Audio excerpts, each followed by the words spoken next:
There's so many business coaches Yeah. who've never had a business. Never had a business, but also they have a curriculum, but they don't ask questions. They say, here's what we're doing today. Here's what we're covering. Well, I think the key thing is to say, do I want to be right or do I want to know the truth? Yeah. If I want to be right, that's my ego talking. Yeah. If I want to find out, that's good. Fine. I mean, that's really the reality of a lot of founders of their pathological optimists and they're part crazy. And why is that? Why do you think, I mean, I feel like I'm an optimist for no reason at all. Like even history tells me I shouldn't be optimistic about that scenario, and yet I am. Where does that come from? All right. Well, I mean, everyone's different, but I think that, the optimist in you is creating things and being able to do things that you have no right to do, but you still will do. Well, perception's become everything, right? With social media has driven this constant perception sort of drive. Yeah, and also the constant need for acknowledgement. Yeah, and you can control your own narrative by putting up doctored pictures. Well, writing is a great example, right? Yeah. You can tell when something's written by AI and everyone's saying, look, if you've got writing skills and you're worried you're going to be replaced, if anything, you're going to become way more valuable. Might have a couple of years of a little bit diciness, but ultimately in the next 5-6 years, that skill of being able to write in a human way is going to become way more valuable than it is today. Yeah, and also being able to have a conversation with someone. So when I wrote the book, I thought people might read it and they might listen to it, but the most fun is actually talking to people about what they're doing and trying to solve that problem.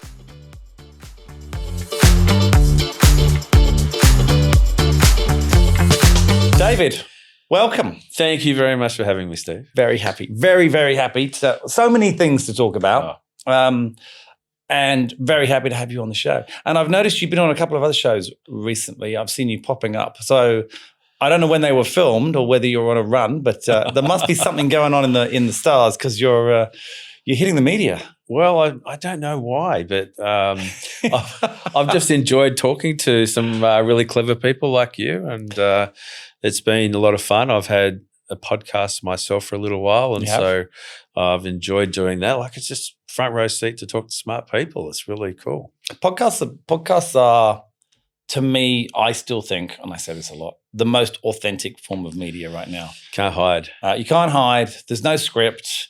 You're not trying to sell anything usually. It's not manufactured. Well, ours certainly isn't. No. I have no notes. I have no idea what I'm going to ask you. You don't have any idea what you're going to That's the best part.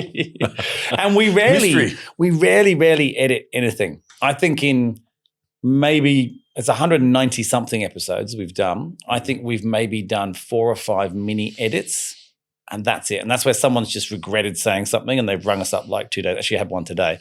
I said something really bad about that person. Can you just remove that? Or some other guy talked about smoking cannabis at uni and said, oh, you got to remove that. I'm just about to do a fundraise. Some of the best bits. Yeah, all the best bits. And then, so we don't really edit it. So you get the raw stuff. The only bits you don't get the bloopers, which we release all the bloopers reels as well. And the bloopers reels always get more views than everything else. Not surprised. Everyone likes a little bit of the stack. But let's talk about you. So, my gosh, so many things we could talk about. Look, let's start with the book, because the book's been out 6 months, maybe? I'd say so, yes. Yeah. So I've just started to read it, as you know. Yeah. So I found out even more about you. But the book, I think, is an accumulation of your knowledge in one sort of place, although there's so much in there that's probably not there because a lot of what you've done is advice. So, it's very individual. Actually, I have a question for you before we get too much onto you. Have you ever read the book Startup to Scale Up? Is that by, you must have. Have we got it here? It's Startup to Scale Up. I want to say yes. Yes, there it is. It's by, what's her name? Alicia something, Cohen, I think. She's a US consultant, very much, career very much like yours. Ooh. But her speciality was taking startups to scale up. So with that point where you are not necessarily relying on funding, everyone's not doing everything, you're getting specialists. It's probably like Series B to Series C, that kind of sort of level. And how difficult that is for so many founders, and how so few founders can still make the CEO role work, and they usually have to step aside and let someone else come in. Yeah. But it's one of the most interesting books because it's not about her career. She basically case studies about 12 people that she went through. You would love it. You should read that book. I will. But that's a lot of what you've done. You have been advising people, started out obviously as a chartered accountant, but and have gone on to so many other things. Let's do a quick summary for anyone who hasn't read the book, and if you haven't read the book, you should do. But summarize sort of how you ended up in the startup world. Well, I feel like I just fell into accounting and was told by my stepfather at the time that chartered accountants inherit the earth. And I didn't know what that meant, but he said, look. Sounded good. Yeah, sounded good. And all of a sudden I'm thinking, well, numbers? I don't want to do numbers. But it was really just, I discovered it was about people and the questioning the decisions they were making and working out what they loved and having a front row seat to talking to them about their business. And that was completely fascinating. So I wasn't real fond of doing much of the audit, the hack work. As many times as possible got out of that. And and even in year one, working with partners that invited me to the meetings because they just said, you ask good questions. I go, well, that's because I'm interested. Yeah. But yeah, for the career was just really an opportunity, I think, to meet people. And because they came for one thing, which was they thought, hey, we need advice, I just asked them lots of questions and assimilated, I would say it must be 30,000 meetings with founders. And that's the interesting part for me, because not wanting to get into age, but the startup ecosystem didn't really exist. No. And I know you were involved with a friend of yours who did Big Commerce. I remember Big Commerce very well. And that was very early days of startups. And again, there weren't really startups. There was maybe 8 or 10 or something of them. There weren't many of them. They were not tech ones. No, not tech ones, exactly. Well, for me, it began, I guess, with people that had invented stuff like university professors and students that were just building things and they just couldn't commercialize them. And they, for some reason, I got tipped into doing that from some lawyers that said you should speak to this bloke. He'll, work out what you should do with the asset, and and people will you'll get a better deal. So I used to, just like putting a deal together and explaining to them what it means if you don't do it this way, and if you want to do it this way, you can if you want. But if you want to think about a better way, what would that look like? And where do you think that brain came from? Because there's a lot of chartered accountants who can't put a deal together. There's a lot of chartered accountants who can look at a business and have absolutely no idea how to commercialize it. They can tell you how badly or well you're going and perhaps make some pretty vanilla suggestions. But go to market, commercialization, putting deals together, those are unique skills, and very few founders have those skills. So I'm intrigued to know where you think that came from, because it didn't come from your chartered accounting training. No, it definitely didn't come from... Well, certainly wasn't in any of the subjects I studied. I would say it just came from the idea that if you're going to create some value, you're going to be able to sell it. You can share some of that. But if you're going to do it, you need to do it in a systematic way so you can keep doing it. And so if you can create something which is a system that delivers consistently, making money while you're asleep, you start to be not a service business and you become a product business. But in terms of why it came to me, I don't know. Do you think it's your natural inquisition that made you just think about that, maybe? Well, I knew that I do remember thinking to myself when I met the guys from Radiator Communications, and they in 2 years had sold for $600 million, and I'm going, that's a lot. I mean, it just blew my mind. I thought it pretty much ruined me for thinking anything conventional, like we need to be global, we need to be something which everyone wants a piece of, and we have to have like the only keys to the kingdom on this thing. So the technology or massive scale or massive distribution. So all of those things required R&D, sales and marketing, general administration, a lot of those things, people don't even know what I'm talking about when I'm saying that. Because you're trying to figure out a way that's ahead of something, trying to figure out a way to get it in front of someone, and you've got to do this in an increasingly more economical way. So you then start to think about capital allocation.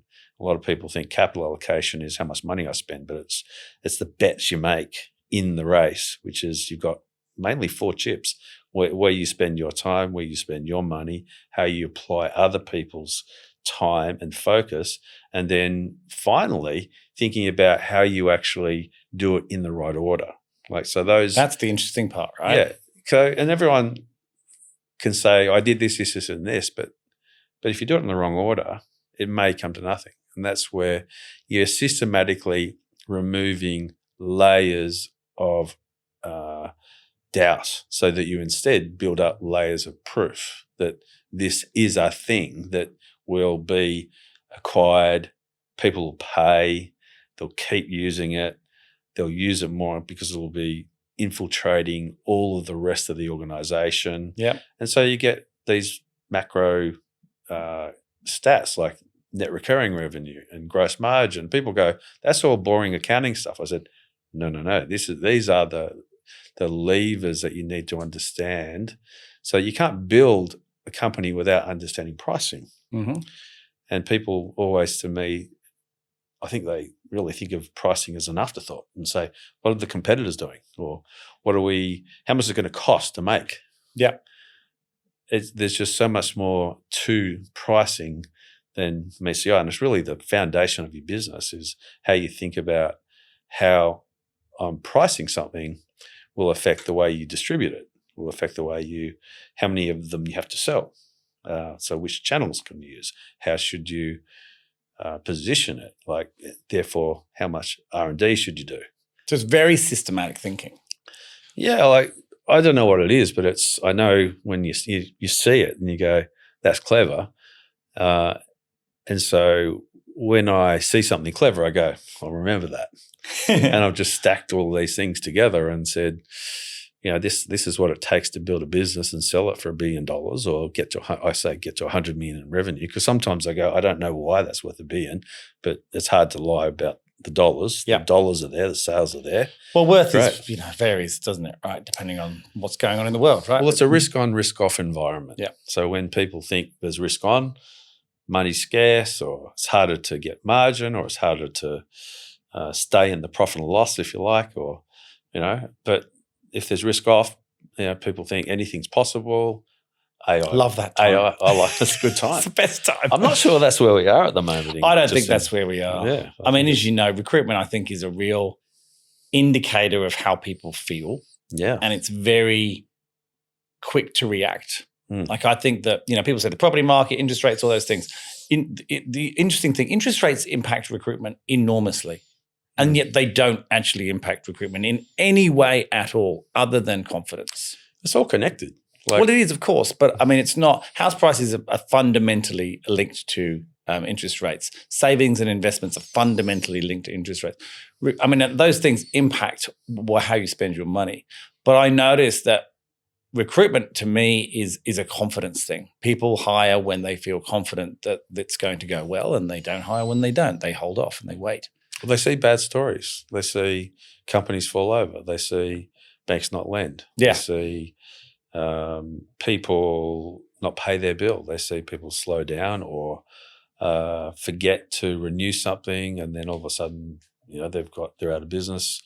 The complexity of running a business now is so much more layered, more competition. AI's introducing another threshold of thought process, and can you reinvent your product? Can you reinvent your tech stack? Can you ride the long tail of that revenue while you're reinventing it? Yeah. It's just crazy, and that's so exciting to be in this world. What would you say to a founder like me who does everything very non-systematically, very instinctively, and the only process I tend to bring into my thinking is that's where I want to be. I'm going to work backwards. That's how I've done things, as opposed to creating. I don't think about go-to-market, so to speak, in what most people consider traditional ways of go-to-market. I wouldn't tell you anything. I'd ask you questions. Yeah. Well, we're not going to do that now live because we don't want anyone to know. It's a hot seat here. Interesting. So you've had this fascinating career. You started advising as an accountant. You then left accounting. I did. And was that your own choice, like you just said, I can do more if I get out of this? Was it sort of almost that you were in a box and you felt like you were limited and you felt that that was a way of getting free, or? Well, I felt like I was going to leave because I just wanted to get on the other side and just go build some things and work with people that I really love working with. And, we had almost 300 people at one stage. That's a lot of people. It grew massively while you were there, didn't it? It did. And because you were a partner, you were at the top of the tree, right? I was one of the 3 senior partners, and I don't know, I just felt I'd done everything there. And, fair enough. You were about 15 years or something, was it? Oh, longer. Was it? I was there for 28. 28? Yeah. Oh, my God. Joined as a manager and left as one of the 3 senior 28 partners. years. Yeah, it's a long time. That's a crazy amount of time. Yeah, it's been 10 years, close to 28 days now, I feel. It's not that bad. But that's a long time. I can see why you would think, oh, I want to have a crack at the other side. Well, people, when I left, they said, I didn't know you were you helped build the place. Like, I didn't know you were allowed to leave. I'm going, it felt like that. So I just wanted to do more of what I did, but at a deeper level and not just do it myself, like see how good I am. Yeah. And so do you feel that you've had a lot more impact since then? I mean, you had a lot of impact in 28 years, don't get me wrong, but it's a different kind of... I sort of felt like I lived my life by 6-minute units, and I would probably have 8 meetings a day. When that was like lots of questions. It's not for the faint-hearted. No, it's not for the faint-hearted. Like I'd get home and I'd be fine. Like people energize me, so it's no big deal. But I just wanted to do something different. I wanted to be around people that I wanted to work with, and just them. Yeah. Anything, when you're in a large organization, you don't make all the decisions, even though you might get to, the top. There was no one. We didn't. The 3 of us made all the decisions. So it was just time. Yeah. 28 years is enough. And I wanted to do some other things, and that included publishing the book and setting some courses into motion and trying to help more companies grow. And that's what I've been doing, working with some family offices that I think are, just asking questions on, what are they buying? What have they got that they should improve, and how can they improve those companies and assets they have? And they get offered deals all the time, and I like assessing a deal and asking questions, and when you can ask the right questions, there's always yes, no go, or even you get to work out where the holes in the deals are, and people say, where did you get that from? I said, well, I've seen it here, and you don't need to do it that way, and we can go this way, and that'll avoid that pothole. Yeah, but avoid the pothole. How did you find the book? Because you are someone that loves to ask questions. You are someone that's energized by people. Like you said, towards the end, you're doing 8 hours a day with meeting people. So then you have to sit down in front of a computer, or I don't know, maybe you typewrite it. But it's a very introverted thing to do. And it's quite, I don't know what your timeline was like, but it's usually quite a tight deadline these days. Oh, I just really was almost tricked into it. Because my mate Mitch Harper said, mate, you should write a book. People say that all the time. And I'm going, why would I write a book? And they said, no, you need to write a book. It's really, there's some good things you're saying. I said, all right. And he goes, well, it'll only take you 10 hours. Like, you just dictate it. I'm going, what's 10 hours? What are you talking about? He goes, yeah, this thing called Otter. Dictate it. It'll be great. Did you dictate it? You didn't type it? I dictated the 10 chapters, and I listened to it. I read it back, and I thought, oh, my God, this is shit. I can do so much better. So I thought, bugger it, I'll do it. So then I spent a year writing it. Typing it. Yeah. Wow. I thought, I don't think when I'm dictating, I I think when I'm seeing and just with a notepad and just going through what are the principles here and what are the right ways to bring this to life, and you can't do that dictating it. I couldn't. So you wanted to write it because you wanted to improve, because you felt like you did a crap job, which I get. But what was the other why? Is the purpose of the book to educate? Is it to be a manual? To me, and I'm not that far through it, but it feels like it's almost like you're talking to me and making me think about things. There's questions to ask because I'm listening to it. And I was going to listen to more of it before today, but I'm in the first chapter and you're asking me all these questions that I want to answer, and I'm listening to it while I'm driving. So I've stopped because I want to go back and I want to write them down and answer them. Otherwise, I'd be on chapter 5 by now if it was just more of a narration. But it seems like it's almost like an exercise that you're taking me through, like I'm in a consulting session with you. That's how it's felt so far. Well, what I tried to do was to think about what are the questions that you need to ask yourself. And that's really what the board meetings were. Like, I would spend 8 hours a day in meetings with founders and just saying, okay, so we're talking about sales. So let's go through what we need to do to get that. Like, what are the steps? What are the value propositions? What are the messages, et cetera? And so rather than saying, let me write a book that was like a one and done, like, here's what I think, the answers aren't obvious, or the answers aren't really helpful. They're not consistent, right? Yeah, they're not consistent. And so, but the best thing you can possibly do someone is give them a good question, because they've got to work it out for themselves. And one of the things that I really hated was when I'm in a meeting with someone saying, here's what you should do, because it robs the person of the opportunity of working it out for themselves, because the way people listen, the way people learn is mainly by doing. And 100%. That's why I was thinking I need to write a book that isn't just read it and then you go away like you've gone to one of the greatest communicators on the planet is Tony Robbins, but you go to an event and you go home after the event and you go, now what? Yeah. But you go home with my book with questions. And there's homework that you this is why I've stopped reading it, because I want to do that. Because I don't care about really anything other than you winning. Like that was it. That was why I wanted to. I love the name. Epic is one of my favorite words. I use it a lot, and no one else seems to. So now I feel validated because you put it in your book title. I remember when I saw it, because you launched it at the Pillars, and I was the first time I'd seen the name of it, and I was like, oh my God, it's using the word epic.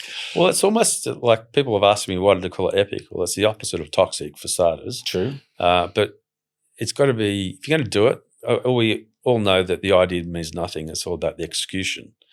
So asking the right questions to get to good or great, to be able to string it together and create a system so it can be repeated, it's got to be pretty well thought out.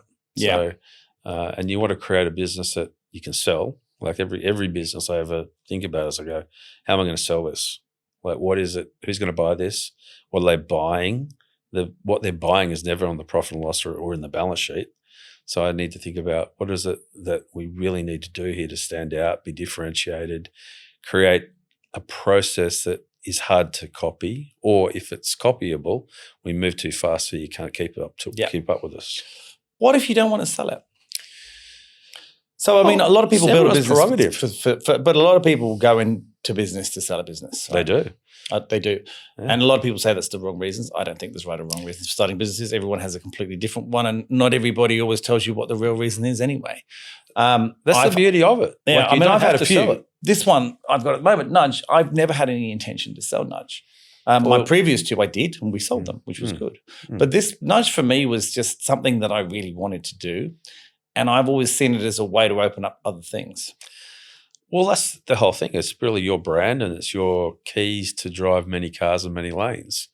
And you don't have to sell a business. But if you go down the process of scaling it and having a lot of free cash flow is going to be very attractive. So it may actually be that you don't try and sell it. It may be bought.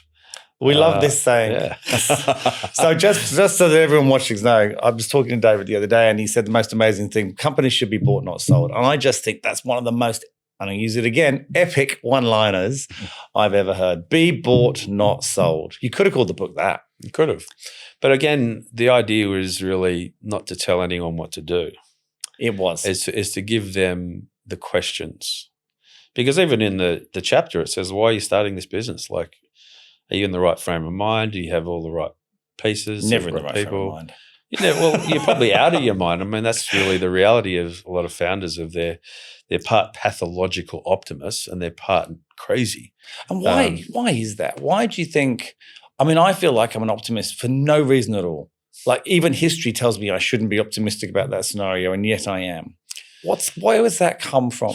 All right. Well, I mean, everyone's different, but I think that the optimist in you is that you just get off on creating things and being able to do things that you have no right to do, but you still will do, and you'll figure it out. And you like delivering, and you like creating opportunities and value for people, and you sort of got it in your DNA to solve problems. I hope the children haven't got it. Sorry? I hope the children haven't got it.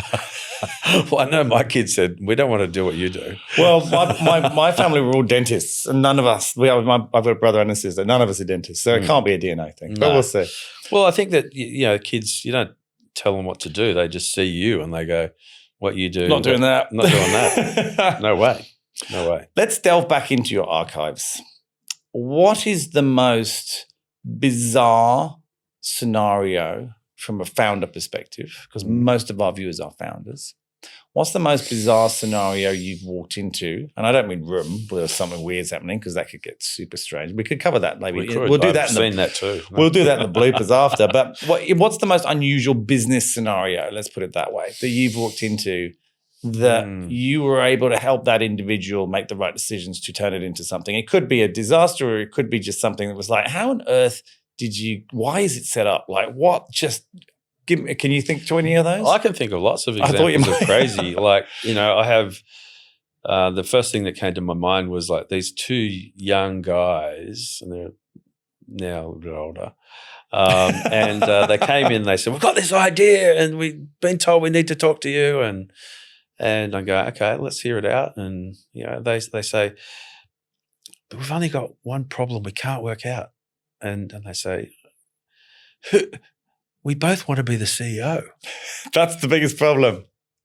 I'm going, mate, you need to shut up. He's the CEO. They're, why is he the CEO? You need to figure it out. And that founder is still the CEO and is an exceptional CEO. And the other one? And the other one's not even in the business anymore. Yeah, there you go. So you see people, I mean, I've been in meetings with people that are, listing, and they've received insane offers to buy them at the 11th hour. I've been in meetings where people have been, received cease and desist letters, and they think it's that, oh, fuck, it's over moment. Yep. And then you work out, we don't have to take their shit. We can work out how to fight back, and most people don't fight back, or lots of lawyers might disagree with that. But, working out what you have and where you stand, and working out how to sidestep that, never give up, and work out how to outthink the opposition, how to, take no prisoners and no shit. Like that's, a really good trait to have. So I've been in meetings where people have either made terrible decisions because of ego, terrible decisions because of lack of intimacy with financial information, and not so much how much money they got in the bank, but actually how to apply capital allocation strategies. In the right order. In the right order. Do you think cash flow is the biggest problem for most founders? Do you think it's the downfall of most businesses? And not necessarily meaning they go into receivership or whatever or shut down, but in terms of gets themselves in the most trouble? I think that it just multiplies what you have. Like if you've got, I want to take shortcuts. Like I've seen founders struggle with no money and get stuff done. They raise big checks and they go, we need big offices, need expensive offices now. or we need a head of this and a head of that. So it can either just amplify things. You can go drunk on overspending and you lose that, frugality, if you like. But I think I wouldn't say it's a problem. The best founders don't just outsource their financial thinking to their CFO. They might instead say, look, I want my CFO to improve me or sharpen me, but not to just be like a accounts payable, accounts receivable, more like an FP&A person who thinks about the quality of the bets we're making, anchoring the decisions we've made, how much we're putting on that, what are we testing. And I have this model I call the Radar model, which is like I like to test reality, and I've still got assumptions, and I need to work out which ones are assumptions and which ones are insights. And then from there I make decisions, and then I design the experiment, run the experiment, and then I run it again. So it's a reality check loop to make increasingly narrower misses. And so that's when you get good at capital allocation, is when you know what to put it on, how much to put it on. A lot of people don't bet enough on the right thing. Yeah. They might, I just put a little bit on, and they don't go deep enough when they have actually discovered something worth investing in. So they lose that opportunity. So insights around what's working, what's not working, what the right bets are, and how to learn from the mistake or learn from what it was we saw, what it was we felt, and what it was we did through that process. I think they're the best founders. They don't just go, I don't make a financial decision. Like, of course they do. They have to. They're responsible for the whole show. But the ones that learn the most will be the ones that push themselves to know the relationships in money, the relationships in gross margins and net recurring revenue, and understanding what we're actually doing here, what sort of business we're in, and how do we improve the value we create, the pricing strategy, the structure of the terms we offer, the structure of everything, really. It's just financial engineering. It's not accounting. No. It's actually being able to create and capture value and be able to disseminate that to the customers and be able to share that broader, faster, deeper. That's net recurring revenue. Let's talk about ego. Ego's a fun topic. Great topic. Do you think my Posca? Get some Posca down here before you talk about ego. Do you think that ego? Let me word that differently. Do you think that problematically large egos have decreased over the years? If I think back to when I was young, maybe not that far back, but let's go back to the 80s and 90s. To me, there seem to be a lot more egos, and maybe they're just a bit more hidden now. And yet now, or maybe it's different. Maybe egos were more verbalized, whereas now egos almost more underhand, done through narcissistic social media. I don't know. I think ego hasn't disappeared, and I would argue that ego has probably multiplied when you think about positioning and social media and likes and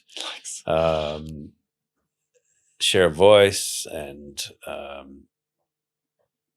content creation. But there's good ego and there's bad ego. There is. And having an ego is great as long as you don't let it make all of the decisions for you. Well, here's a question for you. What would you say to help someone understand whether their ego's taken them over too much, which can happen without you knowing, I feel, at times? Well, I think the key thing is to say, do I want to be right or do I want to know the truth? Yeah. If I want to be right, that's my ego talking. Yeah. If I want to find out, that's good, and I'm happy to learn.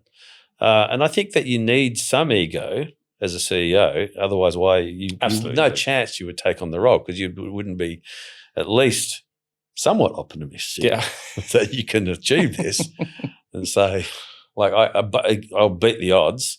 And interestingly, that's something that no matter how many new accelerators, new investors, new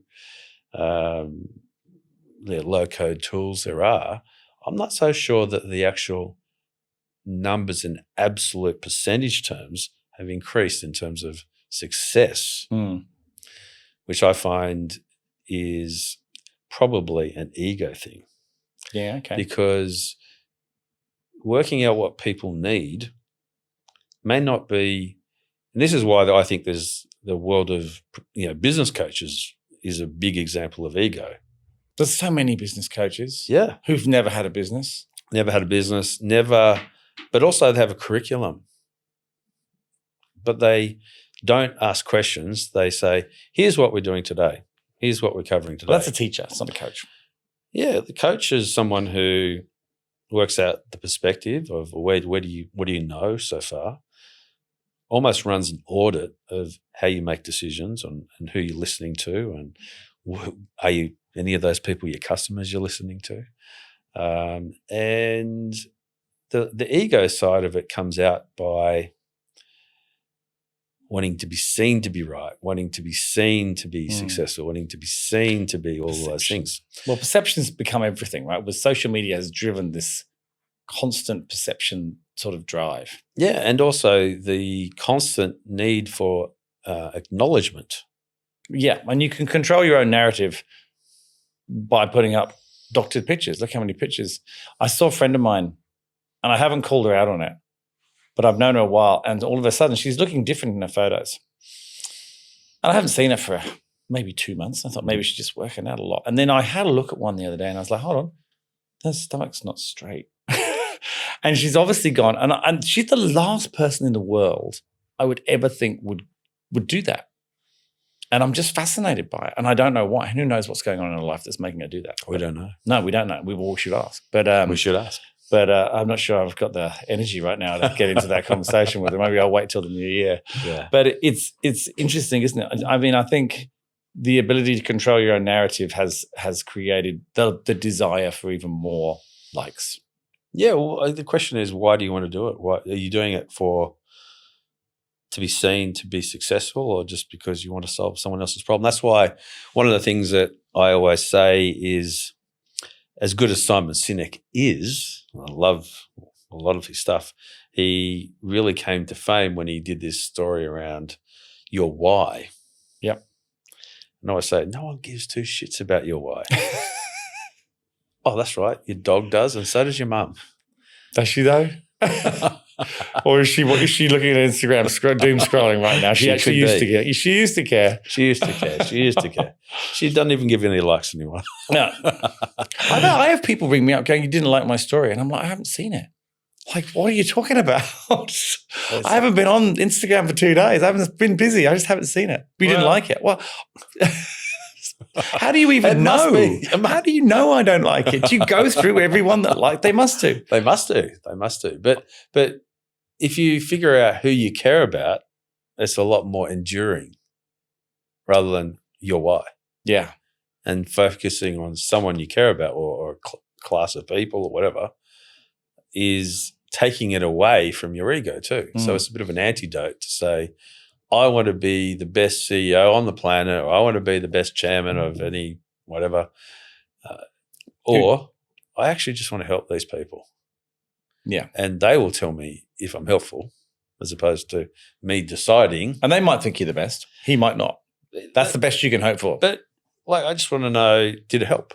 And if it didn't help, why not? Rather than how many likes am I going to get? Or because I go, well, that's not why I did it. If I did it for that, I have ego. How many likes has your book got? Do you know? Is it even possible to get likes on a book? I don't know. You can do an Amazon rating. Oh, there you go. Yeah, you can do an Amazon rating. I bought it on Audible.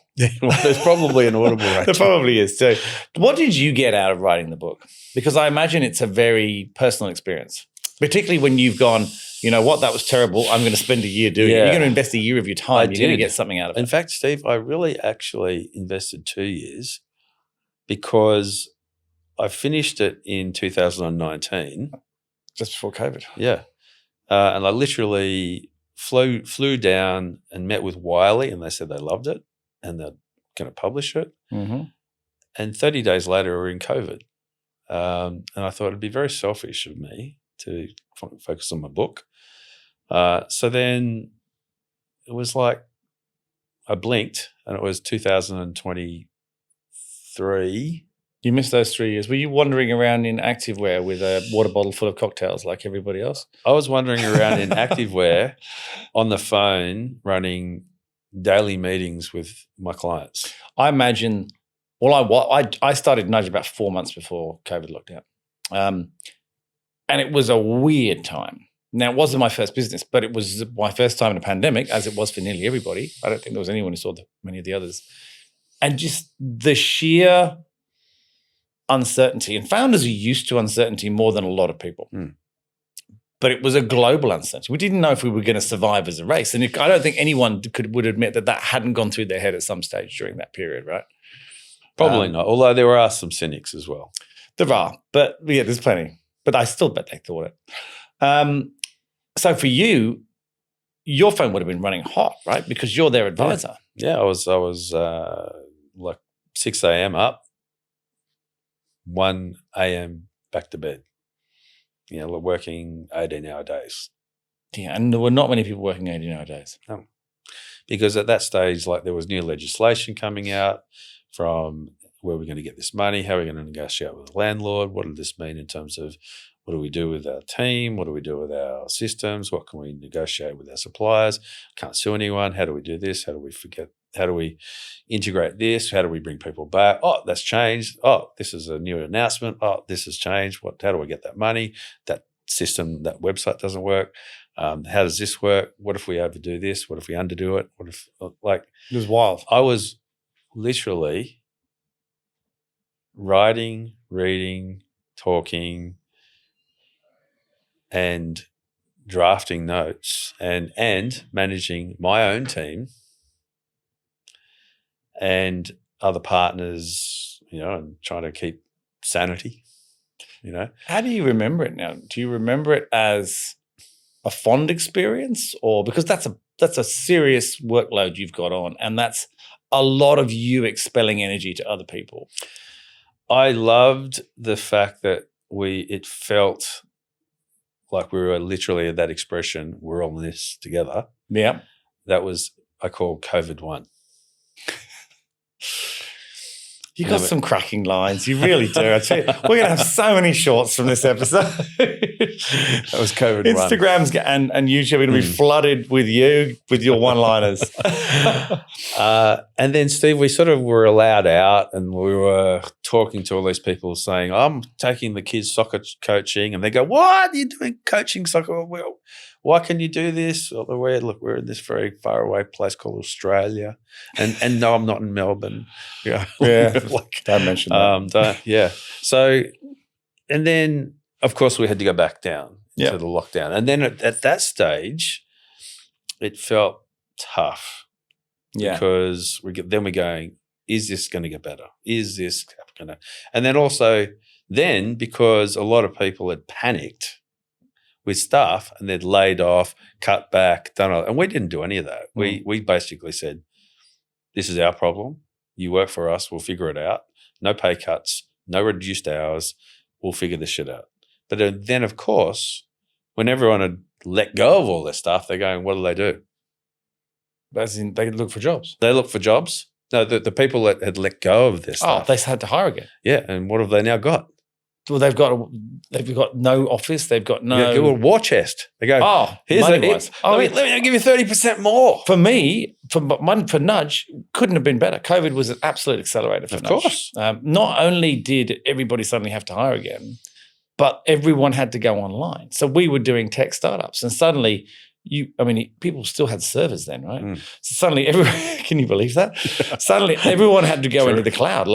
There's all these law firms with like 15 servers in the corner with dust all over them, and they had Cisco network engineers working for them, and all these kinds of things, right? That all disappeared. All the e-commerce shops went through the roof. And so they were all hiring. Tech startups just popped up everywhere because people had lost their jobs. Absolutely, it was an absolute bananas time. I remember. was just me and Dana, who was my first employee, started about 5 weeks before. And I've worked with Dana in all of my businesses. So we've worked together for a very long time. And we were just like, what the fuck? And then it just went bananas. You know, at the beginning, we had 3 or 4 roles. That was it between us. We realized, well, we just have to make sure we fill 100% of our roles because we just don't know if there's going to be any others. And then before we knew it, we had so much work. I find it hard to remember a lot of it. I think because it got really busy. And we didn't have an office anyway, and Dana lives way on the south coast. I was just working. Like you, I was working into the night. I was just working the whole time. The things that I remember certain things. I remember I had just sold my car, and I decided to trial a Tesla, which I didn't buy in the end. Sorry, Elon. But you can watch TV in a Tesla. This is the only car I've ever had we can watch TV. Keep consuming more internet traffic. Well, no, when you're sitting there waiting to get your test and there was all those lines and you're sitting in your car. I remember sitting there with my kids watching shows on Netflix whilst we were waiting to get up. And I remember going out to Homebush to get the jabs and it really looking like a zombie apocalypse movie, like thousands of people queuing in cages. It was just wild. I remember things like that. But I just remember being very, very busy. And it feels like a dream now. Yeah, like it was surreal time, but at the end of the day, as I said, brought people closer together the first time. Changed the world. And then it really separated people because there were the people that were thinking, I will look after my people, and there were the people that were thinking, I don't care about my people. I am more important. You are nothing to me. And as a result, they struggled in COVID-1.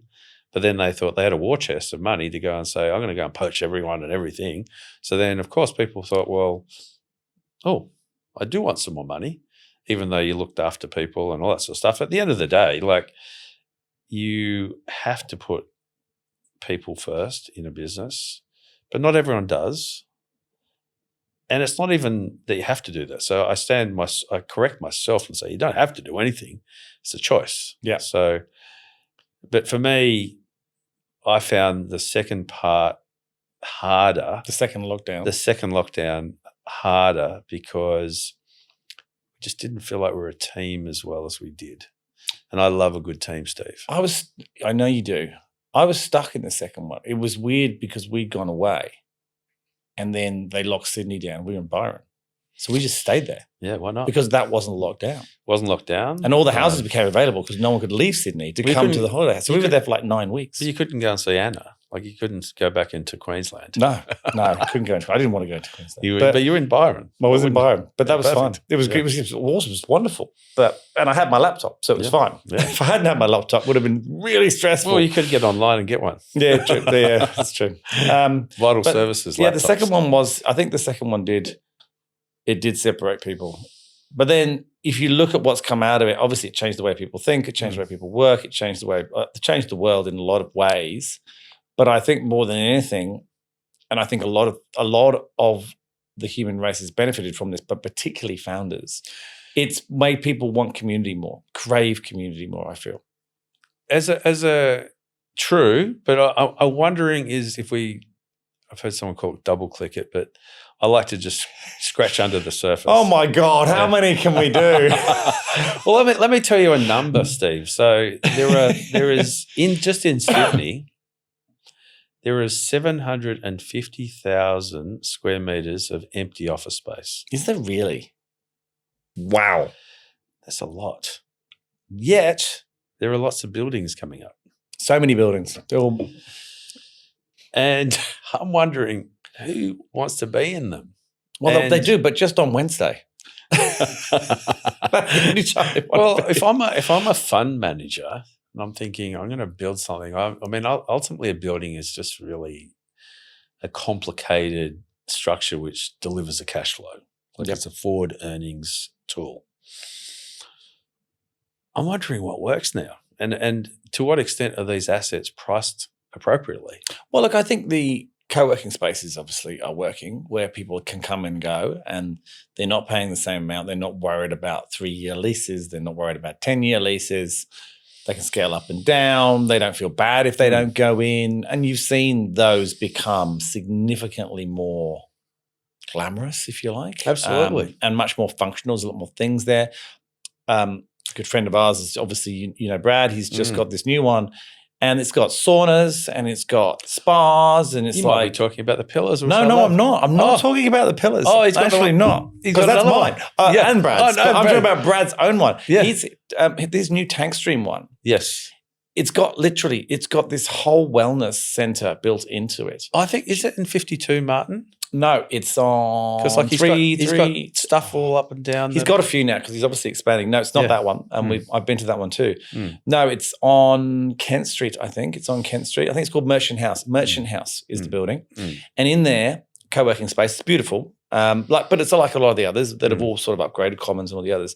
But what they've got is they've got saunas and they've got spas and they've got massage places, and it's all part of the same thing, which is obviously, yes, you could do that at the Pillars, but that's a private members club. This is just a co-working space. You can come in for a month and use that and then leave as well. So they really he understands the market, Brad. He does, which is why he's growing. But it's interesting to see that it's becoming again that kind of facilities in a working space is creating a more community kind of thing. Yeah, you want to get people to come in because it's better than home. There's no separation as well. And also if you've got a partner, you know, they don't want to hear you talking about work. I know that for sure. Yeah, I know that from first-hand experience. So you don't want to be, as my wife calls it, the yap yap. Like, what do you do for a living? I yap yap. Like, talk to people. So my wife has said to me, she goes, "You talk all day." She'd never obviously worked with me until COVID. She's just like, "What are you talking about?" She goes, "You're just on the phone all day." I said, "That's my job. That's what you do. Recruiter. This is what we do. You help people." She's like, "But," she goes, What are you talking about?" I said, "Usually them." Yeah. It's pretty much what it's about. Well, that's right. They ring you up with a problem. They ring you up and say, "Help." But I'd rather do that than type. Oh, absolutely. But I think that really that's the great thing to have inside a business, because you want a bit of health and wellness, you want a bit of work, you want a bit of connection. Unless you're an introvert, in which case you want none of that. And so COVID was great and still is. But they have those little glass boxes for you. They're awful. I can't work in those. Love that. So it's something for everyone. Where do you think, I feel like, I don't know how you feel right now, and obviously we're December, coming to the end of the year, but I feel like we're going through another change, as in maybe it's the Sydney community, maybe it's Australia, maybe it's global, I don't know.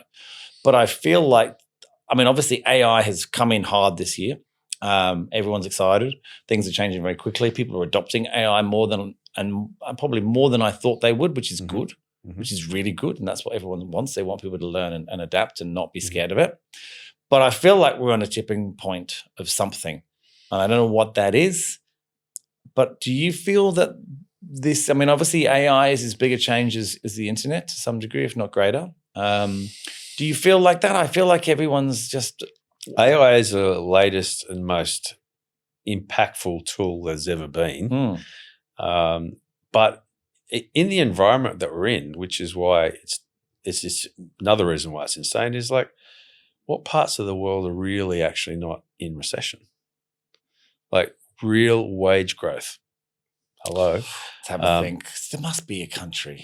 Well, I bet Luxembourg's going okay. No one knows what's going on in Luxembourg. Well, you know, I can't speak for every country, but certainly if you look at, the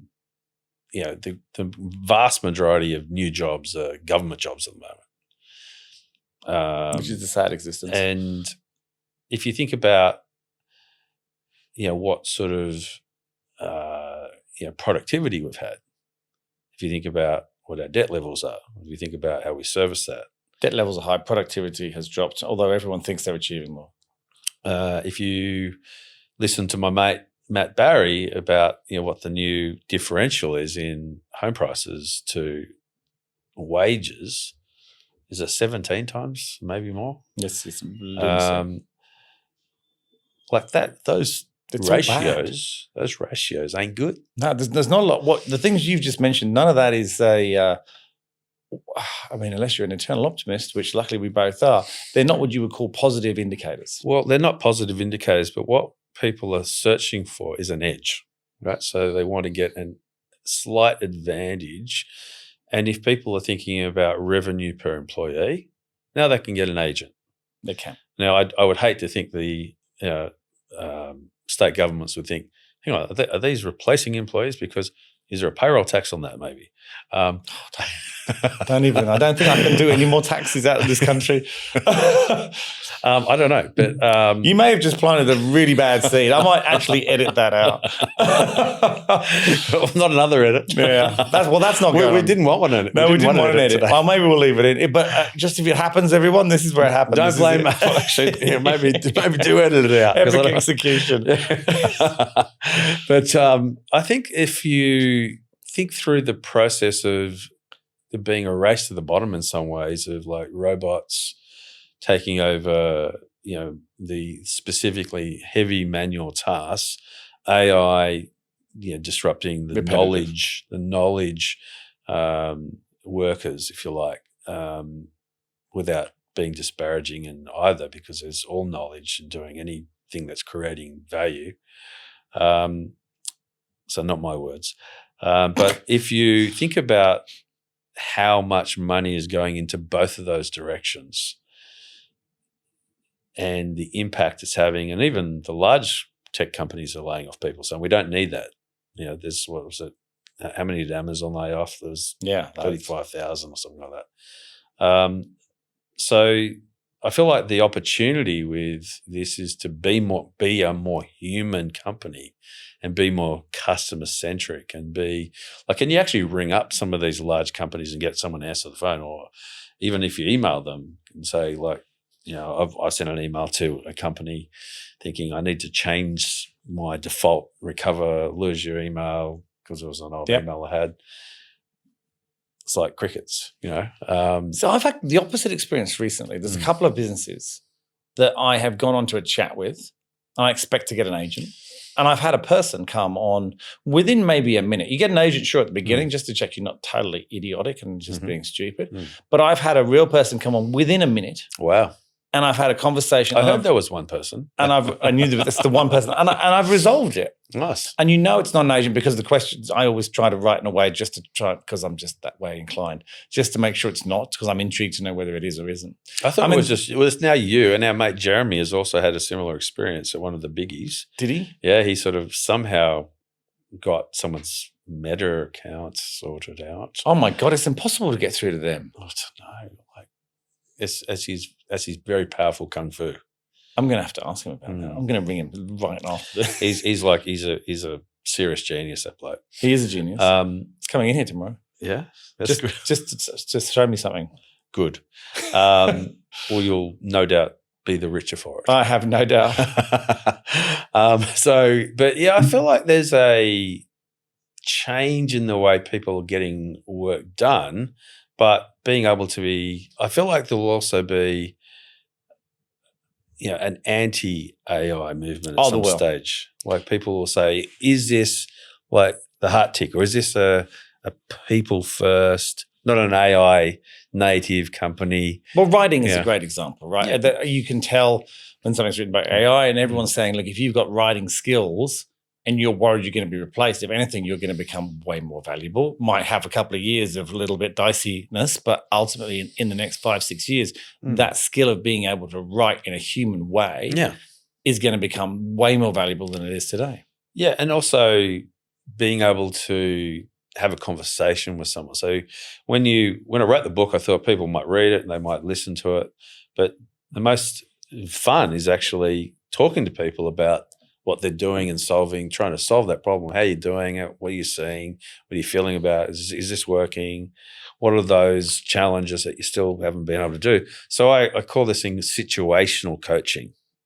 So you like situational interviewing. I think I can understand this. Yeah. So you throw them in to do it, and then you sit back and you're going.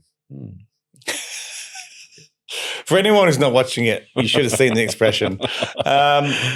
What's next for you with this new world that is upon us and accelerating? Well, I'm helping my 17-year-old nephew who wants to do a startup. So we've been building something on Lovable, and we've got it all finished, and we've got a But that's just a bit of a side project. I haven't had to play around with Lovable yet. I keep It's very cool. I know it's a time thing.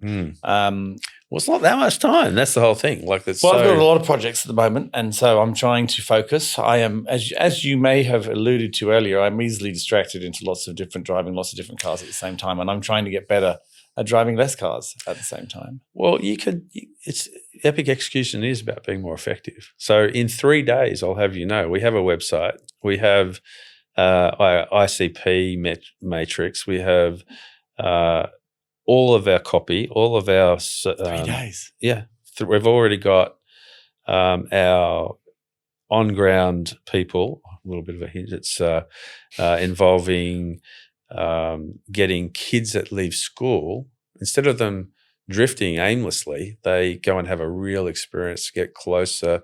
They see the awe of something like, I don't want to tell too much. You may say, "Why did you say that?" Don't say anymore. He's behind the curtain. But we've got it's all like we've got on ground support in another country. This is 3 days, bro. So it's amazing. We move fast. Yeah.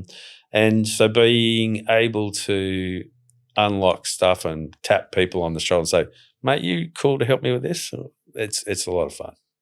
I think the speed at which you can develop and build things, or it makes me question the quality of it, and that's just, I think, my age showing, and I've got to let that sort of bias that I've got go, where the longer it takes, the more higher quality it is. It's not necessarily true. Now there's an element of it. It has to be high quality.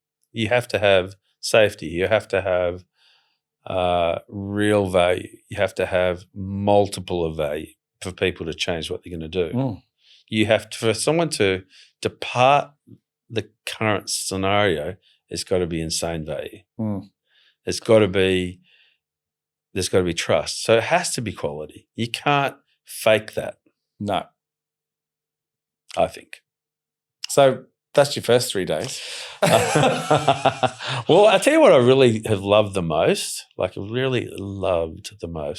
from the past life and the current life, more than anything else, has been every single morning I get up at about 6 o'clock and I go for a walk to Shelly Beach with a very dear friend. And sometimes this other mate comes with us as well. He's also a very dear friend. And we talk shit, we talk problems, we talk anything and everything. And sometimes you wouldn't want to be on the walks with people that have, if you were a fly on the wall. It's a very brutal walk. all honesty, no bullshit. Well, there's actually a lot of bullshit. We might send a camera crew down. And then we get in we come back to Manly. We go for a swim at Manly. It got down to 14 degrees and everyone's going, "Yep, that's cold." I'm going, "Well, it's called Manly, this place." So you got to get in the water. Another one-liner. We get in, we go for a swim.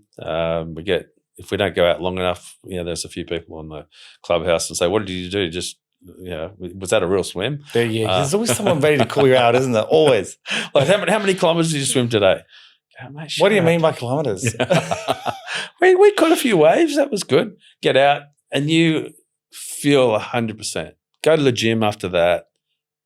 Feel 100%. There is something magical about getting in the ocean in the morning. Oh, it's vitamin C. It really is. Literally SEA. Yeah. It's just the best thing. It's so good. And that has been like the fact that someone would get out of bed every single day to come for a walk with you.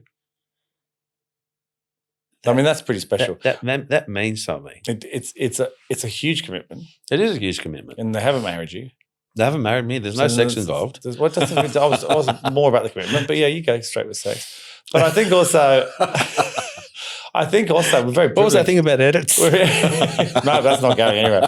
I think we're also very privileged that we have I'm the other end of Sydney in terms of Bondi Beach, but we're very privileged to be able to do that.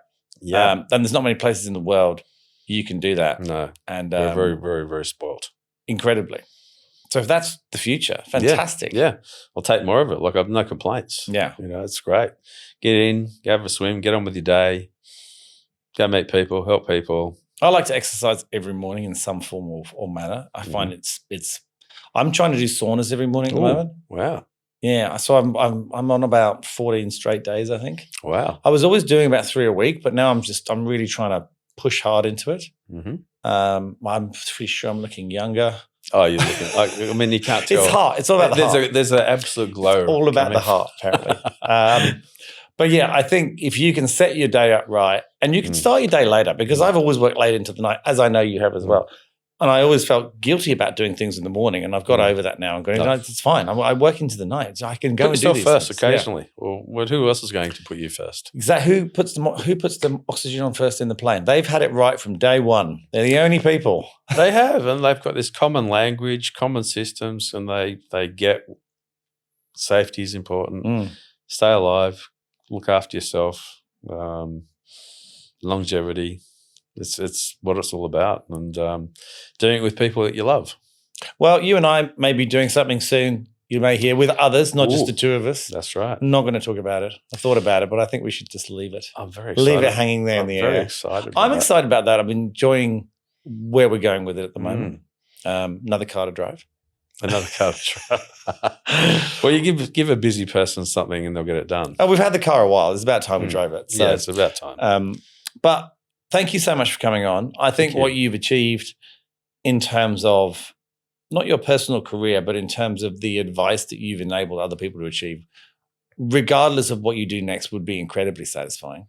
And I think, and I hope that other people who listen to this take from that and try and emulate that in whatever it is they're doing. Make sure they're trying to help someone else's problem go away, because that's essentially what life's about. Yeah, enabling people, investing in companies. It's exciting. It is. Thank you so much for coming on. Absolute pleasure, Steve. Absolute legend. And we'll get you back when we do the new thing. Oh, yes. Exciting. Speak soon. Take care.